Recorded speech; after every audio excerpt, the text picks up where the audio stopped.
கல்விக்காக நாம கொண்டு வந்திருக்கக்கூடிய முதல் பெரிய திட்டம்னா அரசு பள்ளியில படிச்சு காலேஜ் சேரக்கூடிய மாணவிகளுக்கு மாதம் 1000 ரூபாய் வழங்கக்கூடிய புதுமை பெண் திட்டம். இந்த திட்டம் எந்த அளவுக்கு தாக்கம் செலுத்தி இருக்குன்னு தெரிஞ்சிக்க அதை நாங்க புரிஞ்சிக்க ஒரு ஆய்வு பண்ணுங்கன்னு மாநில திட்டக்குழு இடத்துல சொல்லியிருந்தோம். அந்த திட்டக்குழு கூட நம்முடைய ஏழன் இடம்பெற்றிருக்கார், எம்எல்ஏ அவர் இடம்பெற்றிருக்கார். ஜெயரஞ்சன் தலைமையில அந்த குழு இருக்கு. அவங்க கொடுத்த முடிவுகளை பார்த்து நான் அடைஞ்ச மகிழ்ச்சிக்கு அளவே கிடையாது. நகர்ப்புறங்களை விட கிராமப்புறங்களை சார்ந்த மாணவிகள் தான் இந்த திட்டத்தில் அதிகமா பயனடைஞ்சிருக்கிறாங்க. ஏன்னா கிராமப்புறங்கள்ல தான் பள்ளி முடிச்சுட்டு மேல் படிப்பு படிக்க முடியாம ஒரு சூழ்நிலை இருந்து வந்துச்சு.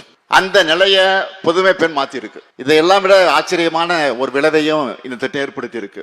ஸ்கூல் முடிச்சுட்டு பணம் இல்லாத காரணத்தால காலேஜுக்கு போகாம வீட்டிலேயே பல ஆண்டுகளாக முடங்கி கிடந்த பலர் இப்ப மாதம் 1000 ரூபாய் கிடைக்கிற காரணத்தினால திரும்ப படிக்க வந்திருக்கிறாங்க. ரீசெண்டா எடுத்த டேட்டா அடிப்படையில் பாத்தீங்கன்னா புதுமை பெண் திட்டத்தால மட்டும் பெண்கள் உயர்கல்வியில சேர்வது கூடுதலா 34% உயர்ந்திருக்கு. இதை விட எனக்கு என்ன மகிழ்ச்சி வேணும்?